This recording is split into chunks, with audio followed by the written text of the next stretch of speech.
So wakas mga ka-art, nag-final na gyud. So touching si Kenneth Dagatan sa iyang koy.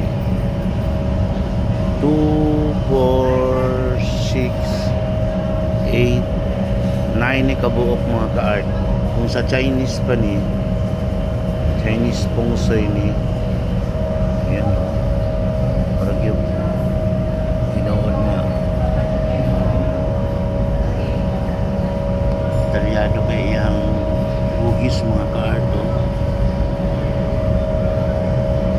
Pero brush talk na mga ka-art, sabi ni mo imbis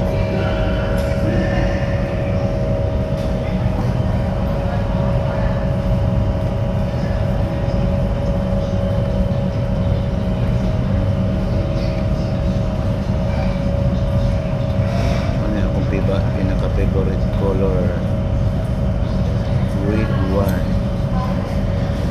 Mahalo na inanakin ha? Mahal ko. Parang Nailingin rin ko ba? ano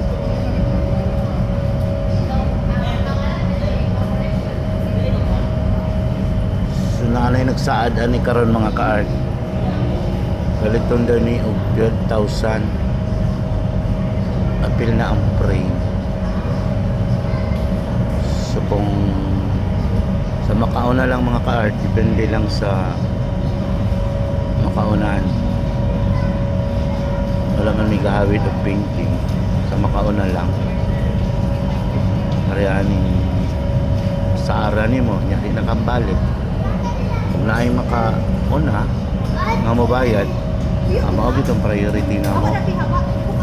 So kung na may gusto aning painting ako karon sa nagtanaw aning ako ang vlog karon, so pwede pa mo mahabol, PM lang diri sa amo ang YouTube channel kay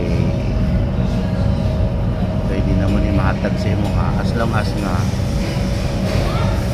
magkasilabot na sa presyo kay dili mo good ni basta-basta mga ka-art. Ang size ani is okay?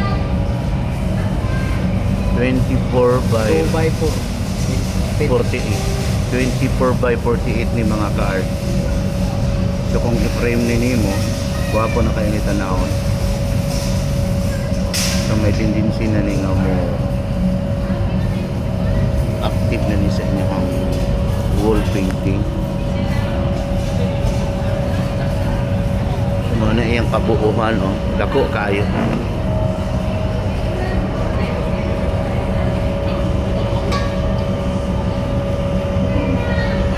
Ayan. So dili mo magmahay ani mga ka-art kung makabil mo ani. Wala pa'y perma Ani si Kenneth Dagatan mga ka-art. Sa ni ka Fine Arts graduate sa UM. Alang sa kasayuran sa tanan. Daghan na po ni siya na daugan nga mga competition diri sa Davao. So diri na lang punta po to. Thank you for watching. Daghang salamat.